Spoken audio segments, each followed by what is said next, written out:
জন্মদাত্রী মা যদি তার কলিজার টুকরো পঙ্গু সন্তানকে বাঁচানোর জন্য নিজের শরীর, মন আর আত্মাকে শয়তানের বিছানায় বলি দেয়, তাহলে সেই নরককুণ্ড থেকে জন্ম নেওয়া অভিশাপ কতটা ভয়ঙ্কর হতে পারে। আজ আমরা এমন এক অন্ধকার আর রক্তহীন করা সত্য ঘটনার মুখোমুখি হতে যাচ্ছি, যা আপনার রাতের ঘুম চিরকালের জন্য কেড়ে নেবে। সস্তা কোনো ভূতের গল্প নয়।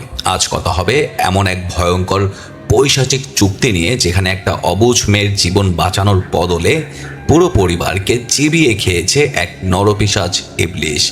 আর এই কাহিনীর শেষ দৃশ্যটা এতটাই নারকীয় আর বুক কাঁপানো যে দুর্বল চিত্তের মানুষ হলে এখনই ভিডিওটি বন্ধ করে দেওয়া ভালো। আপনি দেখছেন আপনাদের প্রিয় হরর ডেস্টিনেশন, আর আমি রয়েছি পুরো গল্প জুড়ে আপনাদের সাথে। চলুন আর এক সেকেন্ডও দেরি না করে সরাসরি প্রবেশ করি আজব আর অন্ধকার এক বাস্তব নরকে। গল্পের একদম প্রথম দৃশ্যটা শুরু হয় একটা প্রাচীন কালো টেক্সটের মাধ্যমে, যেখানে ইন্দোনেশিয়ার এক অতি প্রাচীন এবং ভয়ঙ্কর আধ্যাত্মিক আচারের কথা বলা হয়েছে। লোককথা অনুযায়ী যখন কোনো মানুষ চরম বিপদে পড়ে বা লোভের বশে কোনো ওঝা বা শেমানের মাধ্যমে শয়তানের সাথে চুক্তি করে, তখন শয়তান সেই পরিবারকে অগাধ ধন সম্পদ আর অলৌকিক আরোগ্য দান করে। এই বিনিময়ে শয়তান যা দাবি করে তা হলো সেই ঘরের কোনো এক মহিলার শরীর বা আত্মা। তাকে হতে হয় শয়তানের জ্যান্ত বউ বা দাসী। আর সবচেয়ে ভয়ের ব্যাপার হলো, আধুনিক সভ্য সমাজের আড়ালে ইন্দোনেশিয়ার কিছু দুর্গম পাহাড়ি এলাকায় আজও এই পৈশাচিক রিচুয়াল গোপনে চর্চা করা হয়। সত্যিই স্ক্রিনে ভেসে ওঠে এক হাড়হিম করা দৃশ্য। একটা অন্ধকার জরাজীর্ণ ঘরের ভেতর এক বৃদ্ধা ওঝা অত্যন্ত ভয়ানক এক তান্ত্রিক আচার আচরণ পালন করছে। তন্ত্রের মূল শিকার হলো রান্তি নামের এক বিবাহিত মধ্যবয়স্ক নারী। রান্তির পুরো শরীর তখন নগ্ন অবস্থায় মেঝের ওপর পড়ে আছে, আর ওই ওঝা বুড়ি একটা মাটির পাত্র থেকে জ্যান্ত পশুর তাজা গরম রক্ত এনে রান্তির মাথায় আর শরীরে ঢেলে তাকে গোসল করাচ্ছে। চারপাশে দেয়ালে জ্বলছে অদ্ভুত সব মোমবাতি, আর বাতাসে ভাসছে পচা মাংসের গন্ধ। রিচুয়ালের এক পর্যায়ে রান্তিকে জোর করে কাঁচা পশুর মাংস আর কলিজার টুকরো চিবিয়ে খাওয়ানো হয়। এই দৃশ্যটা কোনো সাধারণ হরর সিনেমার মতো নয়। এর প্রতিটা ফ্রেমে লুকিয়ে আছে চরম এক আদিম অন্ধকার। রিচুয়াল শেষ হওয়ার পর রান্তিকে যখন ঘরের ভেতরের একটা জীর্ণ বিছানায় শুইয়ে দেওয়া হয়, তখনই ঘরের কোণের অন্ধকার ভেদ করে ধীর পায়ে এগিয়ে আসে এক বিশালাকার কদর্য আর ভয়ঙ্কর ইবলিশ শয়তান। গা থেকে লালা ঝরছে, চোখ দুটো আগুনের মতো লাল। সে বিছানায় এসে রান্তির অবশ শরীরটাকে পেছন থেকে চাপড়ে ধরে নিজের কামনার সাগরে ডুবিয়ে দেয়। আর এই ভয়ঙ্কর দৃশ্যটার পরেই সিনেমার গল্প আমাদের নিয়ে যায় ঠিক কিছুদিন আগের অতীতে, যেখানে এই নারকীয় ঘটনার আসল রহস্য লুকিয়ে ছিল। কয়েকদিন আগের দৃশ্যে আমরা রান্তিকে খুব স্বাভাবিক অবস্থায় দেখতে পাই। সে তার জাল, স্মৃতি আর ননদ গীতার সাথে তাদের নিজেদের একটা লোকাল মাংসের দোকানে যাচ্ছিল। রান্তির এই পরিবারটা আর 5টা সাধারণ মধ্যবিত্ত পরিবারের মতোই ছিল, যেখানে সব মিলিয়ে 7 জন সদস্য একসঙ্গে থাকতো। রান্তির স্বামী বোভো একজন পেশাদার নাবিক বা সেলার, যাকে বছরের বেশিরভাগ সময় জাহাজে করে সমুদ্রের বুকে কাটাতে হতো। তাদের একটা মিষ্টি কন্যা সন্তান আছে যার নাম নিনা। কিন্তু দুঃখের বিষয় হলো, নিনা এক জন্মগত শারীরিক ত্রুটির কারণে পঙ্গু হয়ে গেছে। সে নিজের পায়ে ভর দিয়ে একদমই হাঁটতে পারে না। সবসময় তাকে হুইল চেয়ারে বন্দি থাকতে হতো। ভাইয়ের নাম বায়ু। সে একটা আস্ত অলস বেকার। সে কোনো কাজকর্ম তো করেই না, উল্টো সারাদিন পাড়ার মোড়ে জুয়া আর মোরগের লড়াই খেলে ভাইয়ের পাঠানো টাকা উড়িয়ে বেড়ায়। আর এই বায়ুরই গর্ভবতী স্ত্রীর নাম হলো স্মৃতি। স্মৃতি স্বভাবগতভাবেই অত্যন্ত হিংসুটে আর কুচক্রী এক মহিলা। সে রান্তিকে মনে মনে চরম ঘৃণা করত এবং সারাদিন রান্তির উপর খাটুনি আর সংসারের সব কাজের বোঝা চাপিয়ে দিয়ে নিজে রাজার হালে বসে থাকতো। এদের সাথে থাকতো তাদের এক ননদ গীতা, যে একমাত্র এই পরিবারে রান্তির কষ্টটা বুঝতো এবং তাকে ভালোবাসতো। আর এই পুরো পরিবারটার মাথার ওপর ছিল তাদের এক চরম খিটখিটে আর বিষাক্ত বুড়ি শাশুড়ি। সকালে মাংসের দোকানে হাড় ভাঙা খাটুনি শেষ করে যখন রান্তি, স্মৃতি আর গীতা বাড়িতে ফেরে, তখন দেখা যায় ঘরে সকালের নাস্তা তৈরি করা হয়নি। ব্যাস এই সামান্য ছুতো পেয়েই শাশুড়ি, বুড়ি আর স্মৃতি মিলে রান্তির ওপর চড়াও হয়। পুরো পরিবার যেন রান্তিকে একটা কেনা গোলাম মনে করত। হিসেবে রান্তির আগে থেকেই রান্না করা উচিত ছিল। এই নিয়ে শাশুড়ি তাকে চরম অপমানজনক কথা শোনায়। রান্তি রান্নাঘরে গিয়ে যখন চোখের জল মুছতে মুছতে খাবার তৈরি করছিল, তখনও দেয়ালের ওপার থেকে স্মৃতি আর তার শাশুড়ি রান্তির নামে নোংরা গালিগালাজ আর কুৎসা রটিয়ে যাচ্ছিল, যা শুনে রান্তির বুকটা ফেটে যাচ্ছিল। কিন্তু তার মুখ ফুটে কিছু বলার ক্ষমতা ছিল না। এরই মধ্যে নিনার স্কুলে যাওয়ার সময় হয়। যেহেতু নিনা হাঁটতে পারে না, তাই তাকে স্কুলে নিয়ে যাওয়ার দায়িত্ব ছিল রান্তির। কিন্তু ঠিক একই সময় রান্তির মাথায় ছিল মাংসের দোকানে বড় এক অর্ডারের ডেলিভারি দেওয়ার চাপ এবং তার স্বামী বোভোকে 1 মাসের জন্য সমুদ্রের জাহাজে তুলে দিতে যাওয়ার তারা। রান্তি যখন তার শাশুড়িকে অনুরোধ করে যে আজ যেন গীতা নিনাকে স্কুলে দিয়ে আসে, তখন শাশুড়ি এক চরম নিষ্ঠুর কথা বলে বসে, নিজের পঙ্গুমের দায়িত্ব কি তুই নিতে পারিস না? তোর মতো অপয়ামে এই ঘরে না এলেই ভালো হতো। শাশুড়ির এই বিষাক্ত তীরের মতো কথাগুলো রান্তির কলিজায় গিয়ে লাগে। ও যখন ঘর থেকে বিদায় নিচ্ছিল, সে তার বেকার ভাই বায়ুর হাতে বেশ মোটা অঙ্কের কিছু টাকা দিয়ে যায়, যাতে তার গর্ভবতী স্ত্রী স্মৃতির ডেলিভারির সময় কোনো সমস্যা না হয়। কিছু টাকা সে তার মায়ের হাতেও দেয়, কিন্তু রান্তির কপালে একটা টাকাও জোটে না। গাড়িতে করে বোভোকে যখন রান্তি শিপইয়ার্ডে ছাড়তে যাচ্ছিল, তখন রান্তি কেঁদে ফেলে, তার স্বামীর কাছে আলাদা থাকার আকুতি জানায়। সে বলে, তোমার মা আর স্মৃতি আমাকে জ্যান্ত মেরে ফেলবে, ওরা আমাকে মানুষই মনে করে না। ছিল এক নির্বোধ টাইপের স্বামী, যে রান্তিকে সান্ত্বনা দেওয়ার বাহানায় বলে সবাই একসঙ্গে থাকলে সুবিধা বেশি, বাইরে যাবে তখন নিনাকে দেখার জন্য ঘরে কত মানুষ আছে বলো। রান্তি তখন জিজ্ঞাসা করে, যদি ওরা আমাকে বিনা দোষে অপমান করে তুমি কি আমার পাশে দাঁড়াবে? বোভো মুখে বড় বড় কথা বলে যে সে অবশ্যই দাঁড়াবে, কিন্তু ভেতরে ভেতরে সে নিজের মায়ের অবাধ্য হতে পারছিল না। কাজে তুলে দিয়ে রান্তি যখন বাজারে মাংসের ডেলিভারি দিচ্ছিল, ঠিক সেই সময় তার দেবর বায়ু নিজের গর্ভবতী বউয়ের চিকিৎসার জন্য রাখা সব টাকা নিয়ে গিয়ে পাড়ার এক বড় মোরগের লড়াইয়ের জুয়ায় বাজি ধরে বসে এবং এক ছটকায় সব টাকা হেরে শূন্য পকেটে বাড়ি ফেরে। রান্তি যখন সব কাজ শেষ করে ক্লান্ত শরীরে বাড়ি ফেরে, তখন সে দেখতে পায় তার শাশুড়ি ঘরের মেঝেতে বসে পাগলের মতো বুক চাপড়ে কাঁদছে। রান্তি ভয় পেয়ে দৌড়ে গিয়ে জিজ্ঞাসা করে কি হয়েছে। তখন তার শাশুড়ি এক চরম বজ্রাঘাতের মতো খবর শোনায়। নিনা যখন গীতার সাথে স্কুল থেকে ফিরছিল, তখন একটা বেপরোয়া গাড়ি এসে নিনাকে সজোরে ধাক্কা মেরে চলে গেছে। নিনা এখন হসপিটালের আইসিইউতে মৃত্যুর সাথে পাঞ্জা লড়ছে। রান্তি পাগলের মতো হাসপাতালে ছুটে যায়। ডাক্তার এসে রান্তিকে পরিষ্কার জানিয়ে দেয় যে নিনার মাথার খুলি আর মস্তিষ্কে মারাত্মক ব্যথা পেয়েছে, তার বাঁচার সম্ভাবনা 10%ও নেই। যদি তাকে বাঁচাতে হয় তবে এখনই এক জরুরি এবং অত্যন্ত জটিল ব্রেন সার্জারি করতে হবে। সার্জারির জন্য তাদের দরকার 10 মিলিয়ন ইন্দোনেশিয়ান মুদ্রা। এই বিপুল পরিমাণ টাকার কথা শুনে রান্তির পায়ের তলা থেকে মাটি সরে যায়। সে বাড়িতে এসে শাশুড়ি আর দেবর বায়ুর হাত পা ধরে কাঁদে যে তাদের এই বসত বাড়িটা যেন বন্ধক দেওয়া বা বিক্রি করা হয় নিনার চিকিৎসার জন্য। কিন্তু এখানেই প্রকাশ পায় এই পরিবারের আসল কুৎসিত রূপ। বেকার বায়ু সোজা দাঁড়িয়ে সাফ জানিয়ে দেয়, কখনোই এই বাড়ি বিক্রি হবে না। আমার বউয়ের পেটে বাচ্চা আছে, আমি নিজের বাচ্চার ভবিষ্যৎ নষ্ট করে এক পঙ্গু মেয়ের জন্য বাড়ি বিক্রি করতে দেব না। শাশুড়ি বুড়িও বায়ুর কথায় সাই দিয়ে বলে, বোভো সমুদ্র থেকে ফিরে আসুক, সে এসে যা সিদ্ধান্ত নেওয়ার নেবে। কিন্তু বোভো তো গভীর সমুদ্রে রয়েছে, যেখানে কোনো ফোনের নেটওয়ার্ক নেই।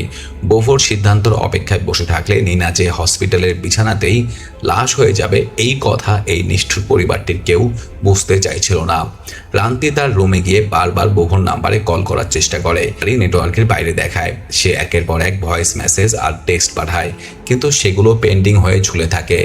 রান্তির একমাত্র ভরসা গীতা তার পাশে এসে বসে কাঁদতে থাকে।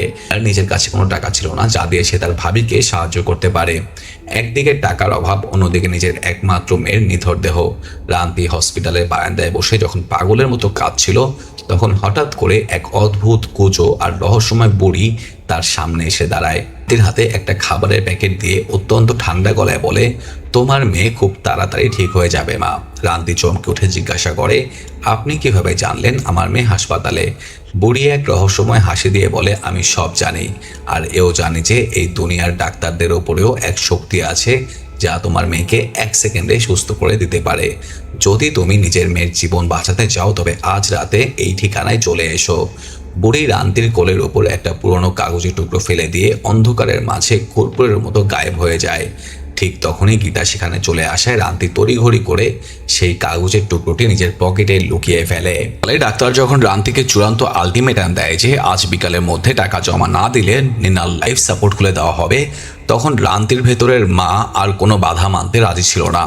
সে চোখের জল মুছে সোজা চলে যায় কাগজের টুকরো লেখা সেই অভিশপ্ত দুর্গম পাহাড়ের ঠিকানায়। আর সেখানে গিয়েই আমরা সিনেমার শুরুর সেই ভয়ঙ্কর দৃশ্যটা দেখতে পাই। রান্তি নিজের মেয়ের জীবনের বিনিময়ে শয়তানের বউ হওয়ার পৈশাচিক চুক্তিতে রাজি হয়ে যায়। ওঝা বুড়ি রান্তিকে রক্তে গোসল করিয়ে কাঁচা মাংস খাইয়ে সেই অভিশপ্ত বিছানায় শুয়ে দেয়। কানে বলে, আজ থেকে তোর এই শরীর আর আত্মা তোর নিজের নয়। তোর প্রতিটি দিন আর প্রতিটি রাত এখন থেকে এই ইবলিশের। তুই এখন শয়তানের বিবাহিত স্ত্রী। পরপরই সেই দানবীয় কালো শয়তান এসে রান্তির ওপর নিজের অধিকার কায়েম করে। এক বিবাহিত নারী এবং এক সন্তানের মা হওয়া সত্ত্বেও নিজের সন্তানকে মৃত্যুর মুখ থেকে ফিরিয়ে আনার জন্য রান্তি এই চরম নরককুণ্ডকে বরণ করে নেয়। তারপর ওঝা বুড়ি রান্তিকে একটা মাটির পাত্র দিয়ে বলে, তোর মেয়ের শরীরের ভেতরের প্রাণ যদি ধরে রাখতে চাস তবে প্রতি সপ্তাহে এই শয়তানকে একটা করে জ্যান্ত মোরগের মাথা আর তাজা কলিজা উৎসর্গ করতে হবে। আর এই উৎসর্গের নিয়ম আজ রাত থেকেই শুরু করতে হবে। রান্তি সেই পাত্র নিয়ে মাঝরাতে বাড়ি ফেরে। আর ঠিক সেই রাতেই দেবর বায়ু তার ঘরের বাইরে এসে দেখে যে তার সবচেয়ে প্রিয় এবং দামি লড়াইয়ের মোরগ রকি খাঁচায় নেই। পুরো বাড়ি খুঁজেও বায়ু তার মোরগটিকে পায় না, কারণ রান্তি ইতিমধ্যেই সেই মোরগটির গলা কেটে তার কলিজা দিয়ে শয়তানকে প্রথম উৎসর্গের ধাপটি পূরণ করে ফেলেছে। সকালে এক অলৌকিক এবং অবিশ্বাস্য ঘটনা ঘটে।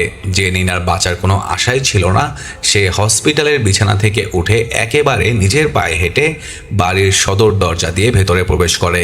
নিনাকে এভাবে একদম সুস্থ আর স্বাভাবিকভাবে হেঁটে আসতে দেখে শাশুড়ি বায়ু আর গীতার চোখ কপালে উঠে যায়।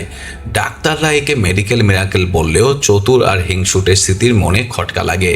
সে বায়ুকে আড়ালে ডেকে বলে, আমার কেন যেন মনে হচ্ছে রান্তি কোনো বড় ধরনের কালো জাদু বা কুফরি কালাম করেছে, নইলে একটা পঙ্গু মেয়ে অ্যাক্সিডেন্ট হওয়ার পর এভাবে পরদিনই হেঁটে বাড়ি চলে আসে কিভাবে।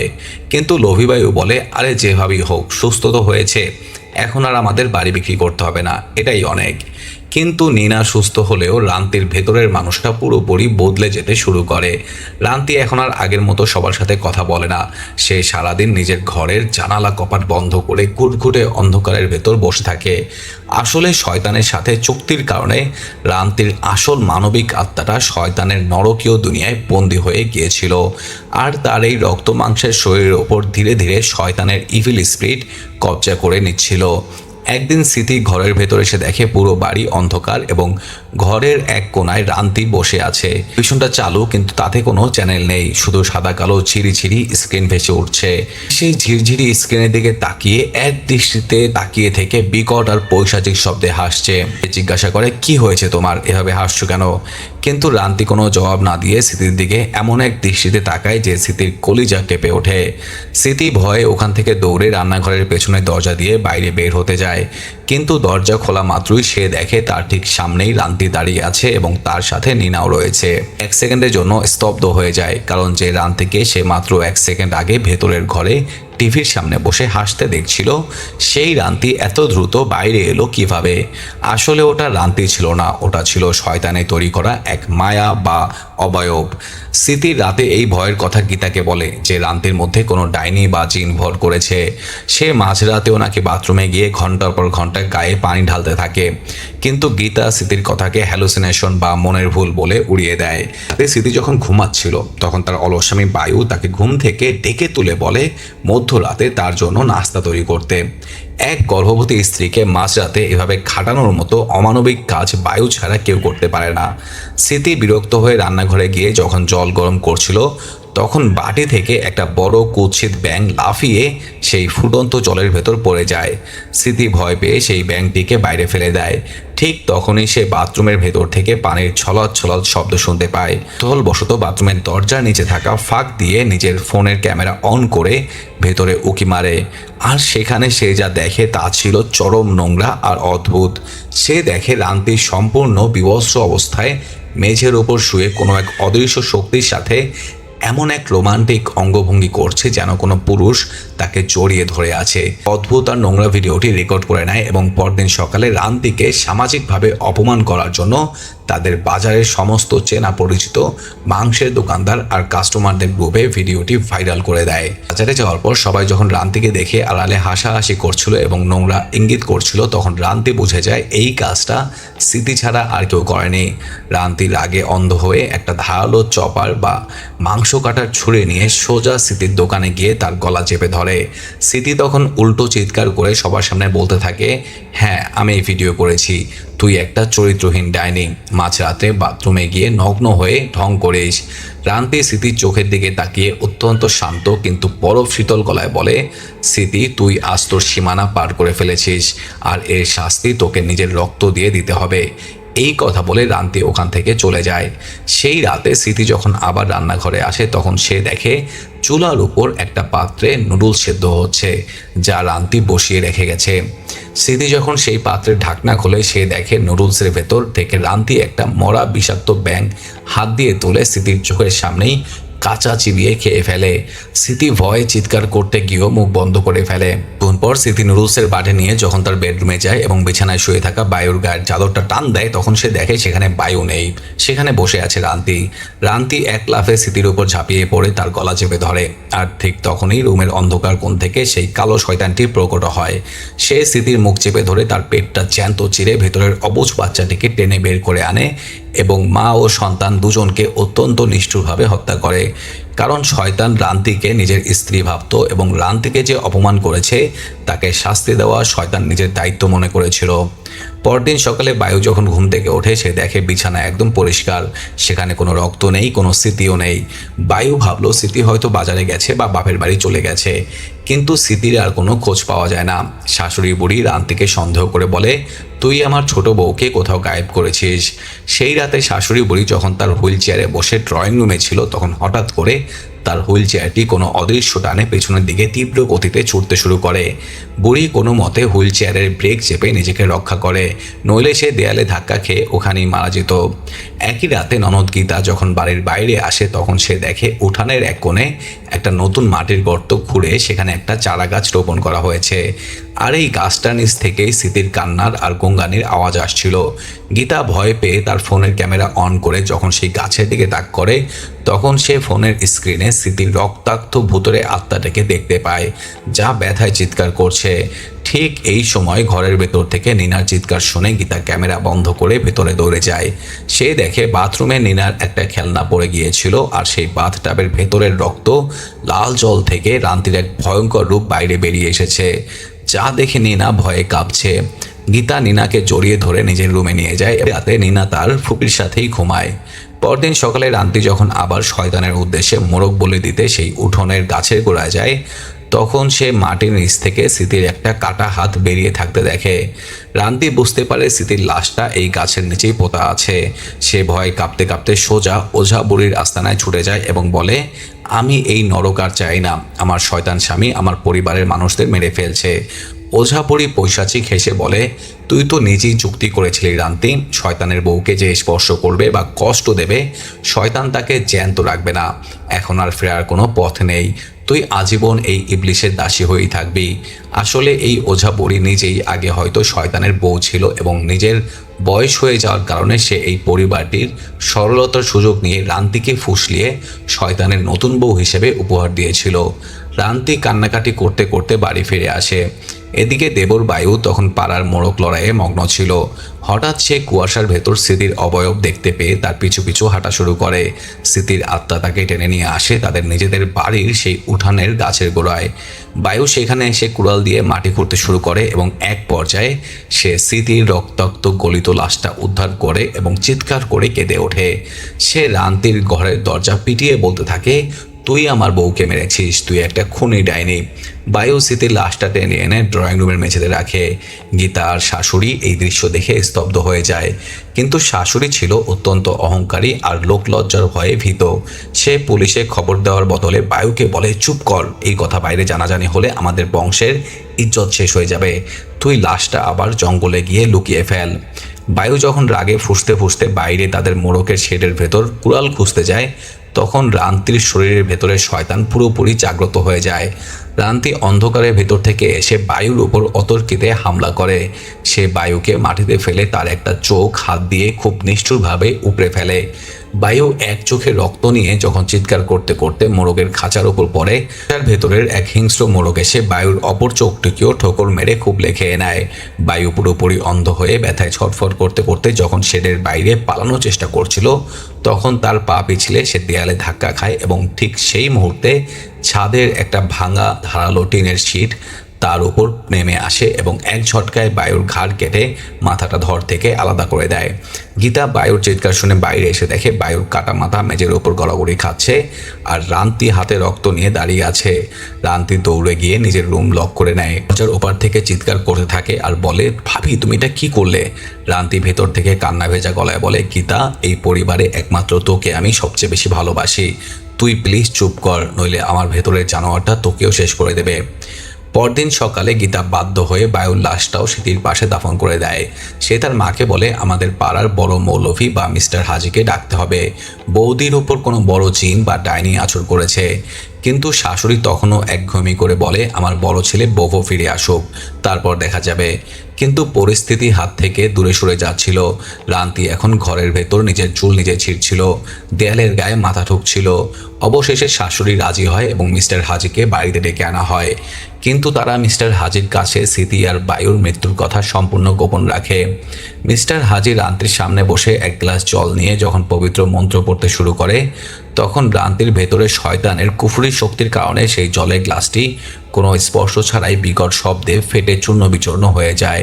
মিস্টার হাজি ভয় পেয়ে যান, তবে তিনি তাদের বলেন যে রান্তির আত্মিক অবস্থা খুবই খারাপ, সবাইকে মিলে স্রষ্টার কাছে প্রার্থনা করতে হবে। ঠিক এই সময় বভো 1 মাস পর সমুদ্রের সফর শেষ করে বাড়ি ফেরে। রাখা মাত্রই সে যখন স্মৃতি আর বায়ুর নিখোঁজ হওয়ার কথা শোনে এবং গীতা তাকে সমস্ত সত্য কথা খুলে বলে, তখন বভো রেগে গিয়ে বলে, তোমরা সবাই পাগল হয়ে গেছো, আমার রান্তি কোনোদিন একটা পিঁপড়াও মারতে পারে না, সে কিভাবে মানুষ খুন করবে? কিন্তু ছোট মেয়ে নিনা কেঁদে ওঠে আর তার বাবাকে বলে, বাবা, মা আর আগের মতো নেই, মা যখন থেকে আমাকে সুস্থ করেছে তখন থেকে মায়ের ভেতরে অন্য কেউ বাস করছে, আমার খুব ভয় করে বাবা। বভো নিজের মায়ের আর মেয়ের কথা শুনে সোজা রান্তির ঘরে যায়, কিন্তু রান্তি ভেতর থেকে দরজা খোলে না। সেই রাতে বভো যখন ড্রয়িং রুমে সোফায় শুয়েছিল, তখন রাতে রান্তির ঘর থেকে এক অদ্ভুত পৈশাচিক আনন্দের শব্দ শুনতে পায়। বভো কৌতূহলবশত দরজার চাবির ছিদ্র দিয়ে ভেতরে উঁকি মারে এবং সে যা দেখে তা দেখার পর তার পুরো পৌরসত্ব আর সাহস 1 সেকেন্ডে হাওয়া হয়ে যায়। সে দেখে রান্তি শূন্যে ভেসে আছে এবং এক কুৎসিত বিশালাকার অদৃশ্য দানবের সাথে চরমভাবে লিপ্ত হয়ে আছে। বভো ভয়ে কাঁপতে কাঁপতে পিছিয়ে আসে। পরদিন সকালে তারা সবাই মিলে রান্তিকে লোহার মোটা শিকল দিয়ে খাটের খুঁটির সাথে শক্ত করে বেঁধে রাখে, যাতে সে আর কারো ক্ষতি করতে না পারে। রান্তির চেহারা তখন পুরো কঙ্কালসার আর কালো হয়ে গিয়েছিল, তার চোখ দুটো উল্টে গিয়েছিল, সে একদম একটা জ্যান্ত রাক্ষসীতে পরিণত হয়েছিল। রান্তি যখন একা রুমে বন্দি ছিল, তখন নিনা দূর থেকে তার মায়ের দিকে তাকালে রান্তি তার আসল মায়ের চেনা সুরে নিনার ছোটবেলার প্রিয় গানটি গুনগুন করে গাইতে শুরু করে। নিনা মায়ের এই কান্না ভেজা গান শুনে আবেগপ্রবণ হয়ে মায়ের দিকে এগিয়ে যায়। রান্তি ফিসফিস করে বলে, মামনি, তোর পায়ে ধরে বলি, আমার হাতের এই শিকলের চাবিটা এনে লকটা খুলে দে, ওরা আমাকে মেরে ফেলবে। মায়ের মায়ে পড়ে চাবি এনে যখনই লকটা খুলতে যাবে, ঠিক তখনই শাশুড়ি এসে সেখানে থেকে নিনাকে সরিয়ে নেয় এবং রান্তিকে লাথি মারে। ভেতরে শয়তান এবার চূড়ান্ত রুদ্র রূপ ধারণ করে। সে নিজের অতি প্রাকৃতিক শক্তি দিয়ে এক ঝটকায় লোহার শিকল ছিঁড়ে মুক্ত হয়ে যায়। বভো আর গীতা তখন বাইরে হসপিটালে সেই ওঝা বুড়িকে খুঁজতে গিয়েছিল, কিন্তু তারা তাকে কোথাও খুঁজে পায়নি। তারা যখন বাড়ি ফিরে তখন পুরো বাড়ি অন্ধকার আর শুনশান। ঢুকে লাইট চালাতেই দেখে তাদের মা সোফার উপর মরে পড়ে আছে এবং তার চোখ দুটো কোটর থেকে খুবলে বের করে নেওয়া হয়েছে। গীতা চিৎকার করে নিনাকে খুঁজতে থাকে। ঠিক তখনই অন্ধকারের মধ্য থেকে রান্তি প্রকট হয়। গীতা নিজের আত্মরক্ষার জন্য একটা কাচের প্লেট নিয়ে রান্তির মাথায় সজোরে আঘাত করে ভেঙে ফেলে। কাচের একটা বড় ধারালো টুকরো রান্তির কপালে গেঁথে যায় এবং ফিনকে দিয়ে রক্ত বের হতে থাকে, কিন্তু রান্তির মুখে কোনো ব্যথার চিহ্ন ছিল না। হাত দিয়ে কপাল থেকে সেই কাচের টুকরোটা টেনে বের করে ছুঁড়ে ফেলে দেয় এবং গীতাকে চুল ধরে চরকির মতো ঘুরিয়ে মেঝের ওপর আছাড় মারে। গীতা ওইখানেই অজ্ঞান হয়ে যায়। রান্তি তাকে মারে না, রান্তির অবচেতনে থাকা ভালোবাসা গীতাকে বাঁচিয়ে দেয়। এরপর রান্তি বভোর ওপর ঝাঁপিয়ে পড়ে। বভো তার নিজের বউয়ের এই রূপ দেখে কাঁদতে কাঁদতে বলে, রান্তি, আমি তোমার স্বামী, বভো আমাকে চেনো। রান্তি বভোর বুকের ওপর বসে এক পৈশাচিক হাসি দিয়ে বলে, আমি তোর রান্তি নইরে নির্বোধ, আমি তো এখন শয়তানের বউ। বভো যখন কাঁদতে থাকে, রান্তি প্রথমে একটু ইমোশনাল হওয়ার নাটক করে বভোর গালে হাত দেয়। বভো ভাবে হয়তো তার স্ত্রী ঠিক হয়ে গেছে। তার পরের সেকেন্ডেই রান্তি বভোর মাথাটা 2 হাত দিয়ে ধরে এক হ্যাচকা টানে পুরো 360 ডিগ্রি ঘুরিয়ে দেয়। মরমর করে বভোর গালের হাড় ভেঙে যায় এবং সে ওখানেই চোখ উল্টে মারা যায়। এই পুরো নারকীয় হত্যাকাণ্ডটি ছোট্ট নিনা এক কোণে দাঁড়িয়ে দেখছিল। রান্তি যখন রক্তমাখা হাত দিয়ে নিনার দিকে এগিয়ে আসে তখন নিনা মেঝে থেকে এক মস্ত বড় কাঁচি তুলে নিজের পায়ের উপর ধরে চিৎকার করে বলে, তুমি আমার মা নও, তুমি একটা ডাইনি শয়তান। আমার এই অভিশপ্ত পা ভালো করার জন্যই তো তুমি এই পাপ করেছো। তাহলে আমি আজই নিজের এই 2 পা কেটে টুকরো টুকরো করে ফেলবো, হাঁটবো না। নিজের একমাত্র মেয়ের এই আত্মত্যাগের আর কান্নার চিৎকার যখন রান্তির কানের ভেতর দিয়ে তার বন্দি আত্মায় গিয়ে পৌঁছায়, তখন এক অলৌকিক ঘটনা ঘটে। শয়তানের সেই অন্ধকার মাত্রার জেলখানা ভেঙে রান্তির আসল মাতৃসত্তা 1 সেকেন্ডের জন্য তার এই শরীরের ওপর নিয়ন্ত্রণ ছিনিয়ে নেয়। রান্তির চোখ দুটো আবার স্বাভাবিক মানুষের মতো হয়ে যায়।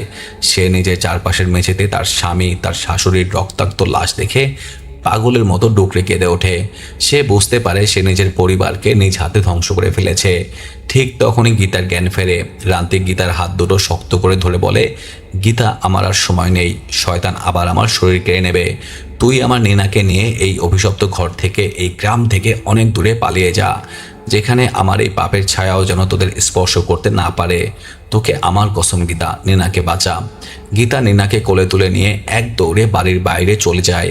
আর রান্তি রান্নাঘরে গিয়ে নিজের গায়ের উপর পুরো 1 গ্যালন ভর্তি কেরোসিন তেল ঢেলে টিয়াশালের কাঠি জেলে নিজের শরীরে আগুন ধরিয়ে দেয়।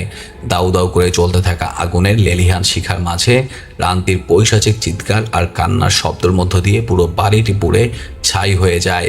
দূর থেকে মৌলভী মিস্টার হাজি গীতা আর নিনাকে পালিয়ে যেতে দেখেন, কিন্তু তিনি তাদের আটকান না।